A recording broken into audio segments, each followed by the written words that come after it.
আসসালামু আলাইকুম প্রিয় দর্শক, আজকের ভিডিওটি হচ্ছে যারা স্টুডেন্ট ভিসায় ইউকে তে যেতে চান। আমাদের বাংলাদেশ থেকে অনেকেই কিন্তু ডকুমেন্টেশনের কারণে কিন্তু বিভিন্ন দেশে যেতে পারেন না। তো আমি আজকের ভিডিওটি করেছি আমার স্টুডেন্ট ভাই যারা রয়েছেন তাদের জন্য, যারা ইউকে তে যেতে চান। আপনারা কিন্তু ইউকে তে যেতে চাইলে কিন্তু বর্তমানে যেতে পারবেন, এবং ইউকে তে অনেকেই স্টুডেন্ট ভিসায় যান এবং সেই প্রক্রিয়াটা অনেকে জানেন না, মনে করেন যে বোধহয় অনেক কঠিন প্রক্রিয়া। সো ইউকে তে আমাদের বাংলাদেশি প্রচুর স্টুডেন্ট কিন্তু ইউকে তে পড়াশোনা করছেন, এবং পড়াশোনা করে পরবর্তীতে দেখা যাচ্ছে তারা সেখানে কিন্তু তাদের পরিবার নিয়ে তাদের সেটেলমেন্টও তারা করতে পেরেছেন। তো আমাদের বাংলাদেশ থেকে অনেকের একটা ভীতি থাকে যে ইউকের ভিসা আমি পাবো কিনা, আসলে ইউকের ভিসা কিভাবে করতে হয়, ইউকের ভিসা হতে কতদিন সময় লাগে, প্রসেসটা কি, এবং ইউকের ভিসা করতে গেলে খরচ কি অনেক বেশি কিনা, আবার অনেক বেশি বেশি ব্যাংক স্টেটমেন্ট লাগে কিনা, এটা অনেকে কিন্তু জানেন না। তো আজকের ভিডিওটি যারা দেখছেন প্রথম থেকে শেষ পর্যন্ত না টেনে দেখার চেষ্টা করবেন। সো আমরা আজকে আপনাদেরকে যে তথ্যটি দিতে যাচ্ছি সেটি হচ্ছে যে পুরো ভিসা করার যে প্রক্রিয়াটা, এই প্রক্রিয়াটা কতটা সহজ এবং কতটা কঠিন, বা কোন কোন বিষয়গুলো আপনাদেরকে মাথায় রাখতে হবে সেই বিষয়গুলো সম্পর্কিতই কিন্তু আজকের ভিডিওটা। সো আপনার যদি কোনো ভাই বন্ধু থেকে থাকে যারা ইউকে যেতে চায় বা দেশের বাইরে পড়াশোনা করতে চায়, উচ্চশিক্ষার্থে দেশের বাইরে যেতে চান, এ ধরনের কেউ থেকে থাকলেও কিন্তু আমাদের ভিডিওটি শেয়ার করবেন, আর অবশ্যই চ্যানেলটি সাবস্ক্রাইব করবেন। আসলে সাবস্ক্রাইব করলে কিন্তু ভালো লাগে, প্লাস যদি কোনো কিছু জানার থাকে অবশ্যই কমেন্ট করতে পারেন। সো আমরা চলে যাচ্ছি ইউকের যে প্রক্রিয়াটা, এই টোটাল প্রক্রিয়া সম্পর্কে আপনাদেরকে দেখে আমি কতটুকু আপনাদেরকে বোঝাতে পারি, আমি স্টেপ বাই স্টেপ আপনাদেরকে বুঝিয়ে দিব।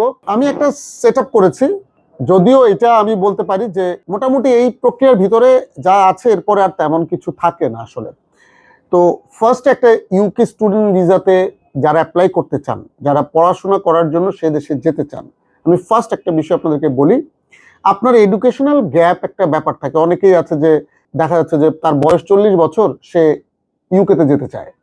অনেকে ভাবে যে 40 বছরে বোধহয় ইউকে স্টুডেন্ট ভিসায় যাওয়া যাবে। তো আমি বলবো আপনাদেরকে আপনারা ট্রাই করে দেখতে পারেন, যেহেতু প্রক্রিয়াটা রয়েছে। যদি আপনারা 40 বছর বয়সে ইউকেতে যেতে চান তাহলে সেক্ষেত্রে কি করতে হবে, সেক্ষেত্রে কিন্তু আপনাকে, যেমন আপনার পড়াশোনা, আপনি ব্যাচেলর করেছেন, আপনি ব্যাচেলর পরে মাস্টার্স করেছেন, কিংবা আরেকটা ডাবল মাস্টার্স করেছেন, কিংবা শুধু একবারই মাস্টার্স করেছেন, যে কোনো কোর্স, সেটা এমবিএ বা হতে অন্য যে কোনো মাস্টার্স কোর্স হতে পারে, বা এমফিল করেছেন, এখন আপনি চিন্তা করছেন যে আপনি এই 40 বছর বয়সে এসে আপনি চিন্তা করছেন আমি একটু মুভ অন করা দরকার বা মুভ করব, তাহলে সেক্ষেত্রে কিন্তু আপনি পিএইচডি কোর্সে কিন্তু ইউকেতে যেতে পারেন। পিএইচডি কোর্সের দুই প্রক্রিয়া যেতে পারেন, একটা হচ্ছে স্কলারশিপ, আর একটা হচ্ছে আপনার প্রাইভেট যে অর্গানাইজেশন বা প্রাইভেট যে ইনস্টিটিউশন গুলো রয়েছে সেগুলোতে যেতে পারবেন।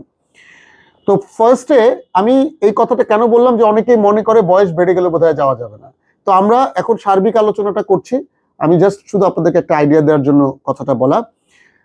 মূলত একজন স্টুডেন্ট যখন সিদ্ধান্ত নেয় যে আমি ইউকেতে যাব, তাহলে সেক্ষেত্রে দুটা প্রক্রিয়া। একটা হচ্ছে যদি আপনি পড়াশোনা করেছেন, ইন্টার পাস করেছেন আপনি, বা এইচএসসি পাস করার পরে এখন আপনি অ্যাপ্লাই করবেন আপনার গ্রাজুয়েশন কোর্সটা করার জন্য, আপনি ইউকে যেতে চান, সেক্ষেত্রে আপনাকে কি করতে হবে, সেক্ষেত্রে আপনাকে যেটা করতে হবে সেটা হচ্ছে যে অবশ্যই আপনাকে আইইএলটিএস করতে হবে, এবং সেটার মিনিমাম যে রেজাল্টটা সেটা কিন্তু 5.5 পর্যন্ত কিন্তু ইউকেতে অ্যাকসেপ্ট করে।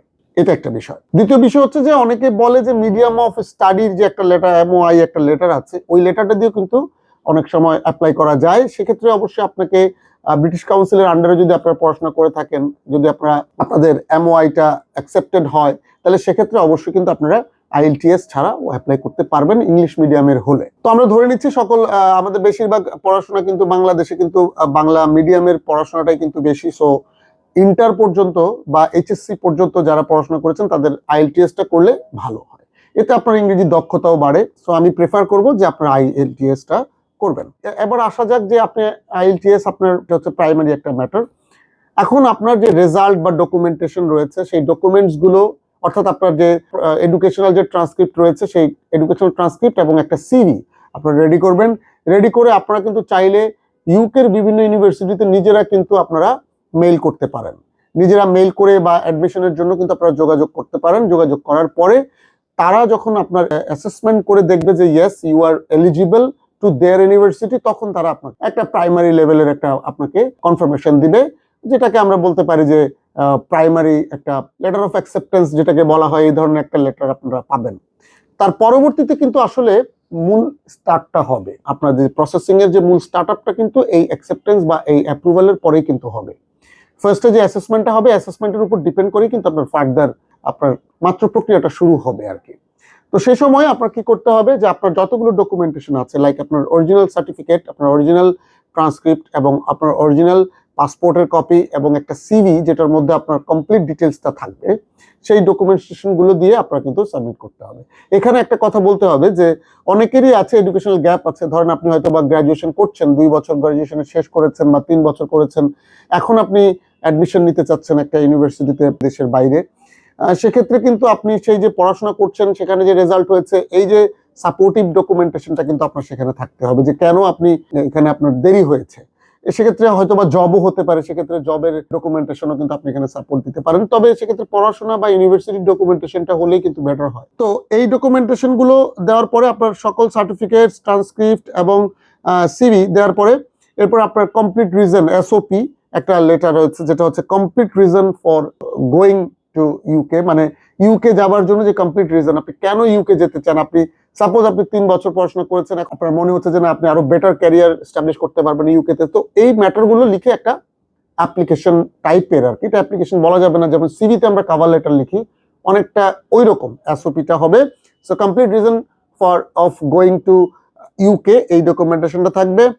এরপর আপনার লেটার অফ রিকমেন্ডেশন, যেটাকে LOR বলছি আমরা, two teacher from your last university বা লাস্ট ইনস্টিটিউশন, যেখানে আপনি সর্বশেষ পড়াশোনা করেছেন সেখানকার দুজন টিচারের কিন্তু আপনার, টিচার বা প্রফেসর কিন্তু দুজনের রিকমেন্ডেশন লেটার লাগবে, যেটাকে আমরা লেটার অফ রিকমেন্ডেশন বলছি। এরপরে এডুকেশন গ্যাপের কথা আমি আপনাকে বলেছি একটু আগে, আর IELTS মিনিমাম হচ্ছে 5.5, যেখানে প্রতিটা ব্যান্ডে অর্থাৎ স্পিকিং এ, রাইটিং এ, লিসনিং, এই সবগুলোতে প্রতিটাতে কিন্তু মিনিমাম 5 থাকতে হবে, অর্থাৎ 5.5 যদি আপনার রেজাল্ট হয় প্রত্যেকটাতে 5-এর নিচে কিন্তু হতে পারবে না। এটা কিন্তু সর্বনিম্ন। এই যে সকল ইউনিভার্সিটি 5.5 রেজাল্ট অ্যাকসেপ্ট করে তাদের ক্ষেত্রে বলছি। তবে বেশিরভাগ ইউনিভার্সিটি বা কলেজ বা ইনস্টিটিউশন ইউকেতে তারা কিন্তু 6 পয়েন্টটাকে বেশি প্রেফার করে, সেখানে কিন্তু 5.5 এর নিচে কিন্তু কোনো ব্যান্ডে আবার থাকা যাবে না। অ্যাজ ওয়েল অ্যাজ কোনো লিসনিং বলেন, স্পিকিং বলেন, রাইটিং বলেন, কোনোটাতে কিন্তু আপনার 5.5 এর নিচে, তার মানে রেজাল্টটা 6 হলে বেশি ভালো হয় আর কি।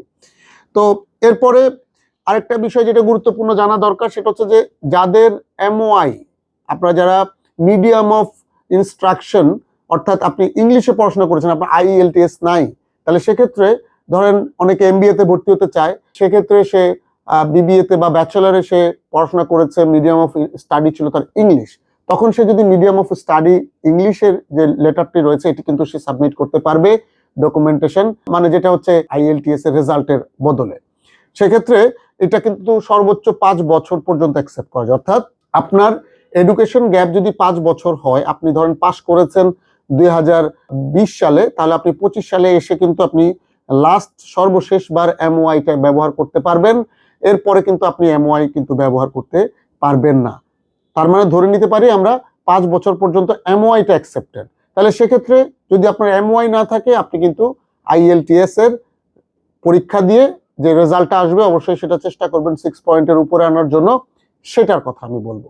তো ইট মিনস তার মানে আমরা জানলাম যে MOI কিন্তু 5 বছর পর্যন্ত অ্যাকসেপ্ট হয়, এরপর কিন্তু MOI অ্যাকসেপ্ট হয় না। তারপরে ধরে নেন আপনার এই ডকুমেন্টেশনগুলো কমপ্লিট হলো, ইউনিভার্সিটি তখন আপনাকে একটা আনকন্ডিশনাল অফার লেটার আপনাকে দেবে। এই আনকন্ডিশনাল যে অফার লেটারটি যখন আপনি পাবেন, এরপরে যেটা হয়, ম্যাক্সিমাম ইউনিভার্সিটি কিন্তু বর্তমান সময়ে তারা স্টুডেন্টের সাথে একটা অনলাইন ইন্টারভিউ তারা নিতে চায়, তারা কথা বলতে চায় এবং জানতে চায়, বুঝতে চায় যে তাদের ইউনিভার্সিটিতে যে স্টুডেন্টটা আসতে চাচ্ছে এই স্টুডেন্টটা আসলে একজন জেনুইন স্টুডেন্ট কিনা বা অন্য কারো ডকুমেন্ট দিয়ে সে আসছে কিনা, তো এই বিষয়টা তারা দেখতে চায়। সো বেশিরভাগ সময় কিন্তু এই অনলাইন ইন্টারভিউগুলো হয়ে থাকে। ইন্টারভিউতে প্রিপারেশন নেওয়ার জন্য কিছু কিছু প্রতিষ্ঠান তারা নিজেরাই মক টেস্টের আয়োজন করে, কিংবা দেখা যায় তারা তাদেরকে প্রিপেয়ার করে। তো তেমনটি একটি প্রতিষ্ঠান হলো গ্লোবাল ডেস্টিনেশন নেটওয়ার্ক। আপনারা সেখানে মক টেস্টের মাধ্যমে আপনারা আপনাদের ইন্টারভিউ জন্য তারা আপনাকে প্রস্তুত করে দিবে। দেখা যায় অনেকগুলো প্রতিষ্ঠান এই ব্যাপারটা করে না, তো আমি যেটা দেখেছি গ্লোবাল ডেস্টিনেশন নেটওয়ার্কে কিন্তু আপনারা এই সার্ভিসটা পাবেন। এরপরে দেখা যায় কিছু কিছু ইউনিভার্সিটি বলে যে একটা পার্শিয়াল অ্যামাউন্ট ডিপোজিট করার জন্য, পার্শিয়াল অ্যামাউন্ট যেটা আপনার ডিপোজিট করবে সেই ডিপোজিটটা কিন্তু আবার বেশিরভাগ ইউনিভার্সিটি কিন্তু এই ফিসটা কিন্তু রিফান্ড করে দেয় যদি আপনার কার্যক্রম অনওয়ার্ডে না চলে। তবে অবশ্যই আমার পরামর্শ, চেষ্টা করবেন কার্যক্রম বা আপনার যে প্রসেসিংটা আপনি শুরু করবেন এটা কিন্তু শেষ পর্যন্ত যাবার জন্য চেষ্টা করবেন। আপনি যদি প্রতিমধ্যে এসে নষ্ট করেন বা আপনি যদি প্রতিমধ্যে এসে স্টপ করে দেন, তাহলে সেক্ষেত্রে কিন্তু এটা আপনার জন্য দেখা যাবে যে অনেক সময় এই যে অ্যামাউন্ট আপনি পে করেছেন এটা কিন্তু ফেলিয়ার হবে, এটা কিন্তু আপনি ফেরত পাবেন না। সো এই ধরনের কোনো সমস্যা যেন না পড়েন। তো এই সকল প্রক্রিয়া শেষ করার পরে আপনাকে যেটা করতে হবে সেটা হচ্ছে যে আপনার যে ব্যাংক অ্যাকাউন্ট রয়েছে সেই ব্যাংক অ্যাকাউন্টে কিন্তু একটা অ্যামাউন্ট আপনাকে কিন্তু ফিক্স করতে হবে, যেটা মোটামুটি 28 থেকে 30 দিন পর্যন্ত আপনার অ্যাকাউন্টে থাকলেই হবে। সেটা আপনার নিজের অ্যাকাউন্টে হলেও চলবে। তবে এই অ্যাকাউন্টে টাকাগুলো রাখার আগে বা এই প্রসেস পর্যন্ত সর্বমোট আপনার সময় লাগবে হচ্ছে 20 দিনের মতো। টোটাল এই প্রসেসটা যদি একদম কন্টিনিউয়াস চলতে থাকে তাহলে 20 দিনের মতো এই প্রসেসটা লাগবে। এবং যে ইন্টারভিউটা নিল, এই ইন্টারভিউটা নেওয়ার পরে তারা আপনাকে একটা ফাইনাল আনকন্ডিশনাল লেটার দিবে এবং আপনাকে এই ফাইনাল আনকন্ডিশনাল লেটারটা দেওয়ার পরে আপনাকে বলবে যে তাদের টিউশন ফিসটা পে করার জন্য। আপনাকে টিউশন ফিসটা পে করতে হবে সরাসরি আপনার অ্যাকাউন্ট থেকে, মানে বাংলাদেশে আপনি আপনার নিজের যে স্টুডেন্ট অ্যাকাউন্ট আছে সেই অ্যাকাউন্ট থেকে আপনি কিন্তু সরাসরি এই ইউনিভার্সিটিতে কিন্তু টাকাটা আপনি ট্রান্সফার করতে পারবেন বা ব্যাংকের মাধ্যমে আপনি ট্রান্সফার করবেন। এই টাকাটা ট্রান্সফার করার পরে তখন আপনি কিন্তু মোটামুটি আপনি এখন ready to apply to the embassy. So এই সময়ের ভেতরে আপনাকে যেটা করবে, আপনার যে কাস্ট লেটারটা রয়েছে এই কাস্ট লেটারটা ইস্যু হবে CAS। সবাই কাস্ট লেটার নামে জানে, যারা ইউকে নিয়ে কাজ করছেন বা ইউকেতে যান, ইউকে নিয়ে ঘাটাঘাটি করেছেন, ইউকেতে যেতে চান, তারা কিন্তু কাস্ট লেটার সম্পর্কে জানেন। এই কাস্ট লেটারটা ইস্যু হবে। ইস্যু হওয়ার পরে স্টুডেন্ট ভিসা অ্যাপ্লিকেশনের জন্য আপনি মোটামুটি রেডি হয়ে গেলেন এবং আপনার ব্যাংক স্টেটমেন্ট 28 ডেজের জন্য শো করতে হবে এবং এটা আপ টু 9 মান্থের। এখানে যে টাকাটা আপনাকে দেখাতে হবে, যেটা অনেকেই জিজ্ঞেস করেন, জানতে চান যে আসলে কত টাকা দেখাতে হয়। তো এখানে মোটামুটি আপনার যে 9 মান্থের একটা লিভিং কস্ট, ধরেন আইডিয়া আমি দিচ্ছি, মোটামুটি 15,000 পাউন্ড থেকে 20,000 পাউন্ডের মতো অ্যামাউন্ট, যেটা বাংলাদেশি টাকায় নিয়ার অ্যাবাউট ধরেন আপনার 15,000 প্রায় 20-22 লাখ টাকার মতো হয় বাংলাদেশি টাকায়, আর 20,000 হলো 30 লাখ, অর্থাৎ 20 থেকে 30 লাখ টাকার ভেতরে যে কোনো একটা অ্যামাউন্ট আপনার অ্যাকাউন্টে আপনি রাখবেন। সেটা অবশ্যই মিনিমাম 28 দিন আপনার অ্যাকাউন্টে থাকতে হবে। সো এইটা কিন্তু অনেক সময় দেখা যায় অনেকের কাছে থাকে না। সেক্ষেত্রে কিছু কিছু ব্যাংক আপনাকে এই সাপোর্টটা দিবে। সেক্ষেত্রে ব্যাংক আপনাদের কাছ থেকে একটা সার্ভিস চার্জ করবে 1 মাসের জন্য, যেহেতু তারা আপনাকে এই টাকাটা ইউজ করতে দেবে, আপনার অ্যাকাউন্টে রাখবে, দ্যাটস ওয়াই তারা একটা অ্যামাউন্ট চার্জ করে। তো ওই অ্যামাউন্টটা দিয়ে কিন্তু আপনারা কিন্তু এটা শো করতে পারবেন।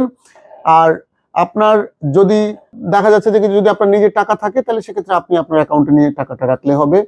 সো এই বিষয় নিয়ে আরো ভবিষ্যতে আমি আরো বিস্তারিত এই স্টেটমেন্ট এবং টাকা কারা রাখতে পারবে এবং কিভাবে রাখবেন, কার কার স্টেটমেন্ট দেখানো সম্ভব হবে, কাদের কোন স্পন্সরের টাকাটা অ্যাকসেপ্ট করবে, সো এই বিষয়গুলো কিন্তু আমি আপনাকে পরবর্তীতে আরেকটা ভিডিওতে দিব।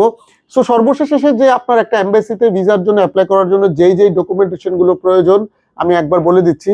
ভিসা অ্যাপ্লিকেশন ফর্ম লাগবে, আপনার সদ্য তোলা যে ছবিটা রয়েছে ইউকে স্ট্যান্ডার্ড সেই ছবিটা লাগবে, মেডিকেল টেস্ট লাগবে, টিবি টেস্ট আপনার লাগবে, ব্যাংক স্টেটমেন্টটা লাগছে, আপনার ইন্স্যুরেন্স লাগবে, অ্যান্ড আদার ডকুমেন্টস এর মধ্যে আপনার এডুকেশনাল ডকুমেন্টেশন গুলো লাগবে, আপনার সিভি লাগবে, কোনো প্রকার সাপোর্টিং ডক্স যদি থাকে, যেমন ধরেন আপনার যদি কোথাও আপনি জব করে থাকেন বা আপনার যদি এডুকেশন গ্যাপ থাকে সেই ডকুমেন্টস গুলো সবগুলো যদি আপনারা দেন তাহলে কিন্তু আপনারা সেখানে কিন্তু অ্যাপ্লাই করে ফেলতে পারবেন ইউকেতে, এবং ইউকে ভিসা রেশিওটা মোটামুটি ভালো। সো এখানে একটা বিষয় অনেকে জানতে চান যে ডকুমেন্ট অ্যাটেস্টেশনের প্রয়োজন পড়ে কিনা। আসলে ডকুমেন্ট ইউকের ক্ষেত্রে ডকুমেন্ট অ্যাটেস্টেশন খুব একটা ম্যান্ডেটরি নয়। সো ভবিষ্যতে যদি কখনো হয় সেটা তো অবশ্যই জানতে পারবেন। প্রিয় দর্শক, সকলে ভালো থাকবেন, সুস্থ থাকবেন। আর যারা আমার ভিডিওটি দেখে মনে হচ্ছে যে না আমার তথ্যটি আপনাদের কাজে লাগবে বা লাগতে পারে, আপনার কারো অবশ্যই শেয়ার করবেন এবং চ্যানেলটি সাবস্ক্রাইব করে নেবেন, বেল আইকনটি ক্লিক করবেন। সকলে ভালো থাকবেন, সুস্থ থাকবেন। পরবর্তী ভিডিও দেখার আমন্ত্রণ জানিয়ে আজকের মতো শেষ করছি। আসসালামু আলাইকুম।